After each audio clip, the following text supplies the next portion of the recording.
ಮಾನ್ಯ ಸಭಾಪತಿಗಳೇ ನಮಸ್ಕಾರ. ಕರ್ನಾಟಕದ ಕಬ್ಬು ಬೆಳೆಯುವ ಕೋಟ್ಯಾಂತರ ರೈತರು ಮತ್ತು ಸಕ್ಕರೆ ಉದ್ಯಮಕ್ಕೆ ಸಂಬಂಧಿಸಿದಂತೆ ಗಂಭೀರ ಸಮಸ್ಯೆಗಳನ್ನು ನಾನು ಈ ಸದನದ ಮೂಲಕ ಕೇಂದ್ರ ಸರ್ಕಾರದ ಗಮನ ಸೆಳೆಯಲು ಬಯಸುತ್ತೇನೆ.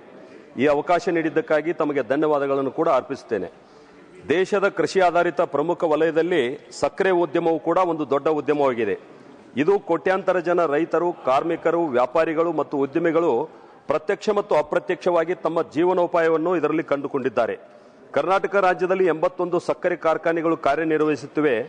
ರೈತರ ಕಠಿಣ ಪರಿಶ್ರಮದ ಫಲವಾಗಿ ದೇಶದ ಸಕ್ಕರೆ ಉತ್ಪಾದನೆಯಲ್ಲಿ ಕರ್ನಾಟಕ ರಾಜ್ಯವು 3ನೇ ಸ್ಥಾನದಲ್ಲಿದೆ.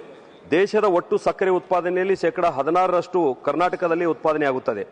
ರಾಜ್ಯದಲ್ಲಿ ಸುಮಾರು 7.5 ಲಕ್ಷ ಹೆಕ್ಟರ್ ಪ್ರದೇಶದಲ್ಲಿ ಕಬ್ಬು ಬೆಳೆಯಲಾಗುತ್ತಿದ್ದು, ಇದರಿಂದ ಸುಮಾರು 45 ಲಕ್ಷ ಮೆಟ್ರಿಕ್ ಟನ್ಗಳಷ್ಟು ಸಕ್ಕರೆ ಉತ್ಪಾದಿಸಲಾಗುತ್ತದೆ ಹಾಗೂ ಸುಮಾರು 270 ಕೋಟಿ ಲೀಟರ್ ಎಥೆನಾಲ್ ಉತ್ಪಾದಿಸುವುದರ ಜೊತೆಗೆ ಬಹಳ ದೊಡ್ಡ ಪ್ರಮಾಣದಲ್ಲಿ ಬೆಲ್ಲ ಉತ್ಪಾದನೆ ಕೂಡ ಮಾಡಲಾಗುತ್ತದೆ.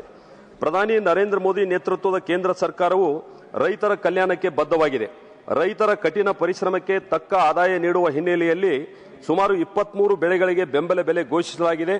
ಜೊತೆಗೆ ಕಬ್ಬಿನ ಬೆಳೆಗೂ ಕೂಡ ಪ್ರತಿ ಟನ್ಗೆ 3,550 ರೂಪಾಯಿಗಳ ನ್ಯಾಯಯುತ ಮತ್ತು ಲಾಭದಾಯಕ ಬೆಲೆ ಘೋಷಿಸಿರುವುದನ್ನು ನಾನು ಸ್ವಾಗತಿಸುತ್ತೇನೆ.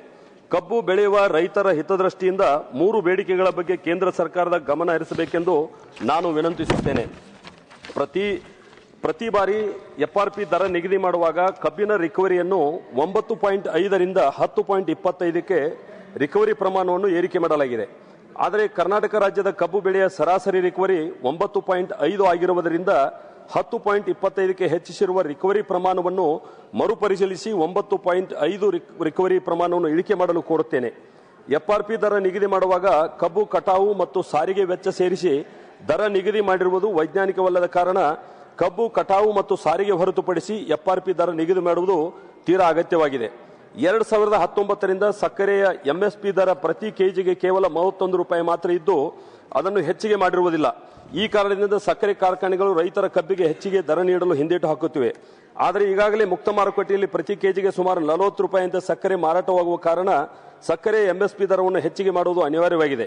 ಇದರಿಂದ ಕಬ್ಬು ಬೆಳೆಗಾರರು ಮತ್ತು ಸಕ್ಕರೆ ಉದ್ಯಮಕ್ಕೆ ಹೆಚ್ಚು ಸಹಾಯವಾಗಲಿದೆ. ಕರ್ನಾಟಕ ರಾಜ್ಯದಲ್ಲಿ 270 ಕೋಟಿ ಲೀಟರ್ ಇಥನಾಲ್ ಉತ್ಪಾದನೆಯಾಗುತ್ತಿದ್ದು, ಕರ್ನಾಟಕ ರಾಜ್ಯಕ್ಕೂ ಕೂಡ ಇಥನಾಲ್ ಮಾರಾಟಕ್ಕೆ ಹೆಚ್ಚಿನ ಅವಕಾಶ ನೀಡಬೇಕಾಗಿ ವಿನಂತಿಸುತ್ತೇನೆ.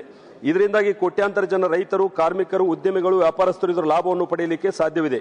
ಹೀಗಾಗಿ ಈ ವಿಷಯವನ್ನು ಗಂಭೀರವಾಗಿ ಪರಿಗಣಿಸಿ ಕಬ್ಬು ಬೆಳೆಗಾರರ ಸಹಾಯಕ್ಕೆ ಬರಬೇಕಾಗಿ ನಾನು ಈ ಸದನದ ಮೂಲಕ ಕೇಂದ್ರ ಸರ್ಕಾರವನ್ನು ವಿನಂತಿಸುತ್ತೇನೆ. ಧನ್ಯವಾದಗಳು ಸಭಾಪತಿಗಳೇ.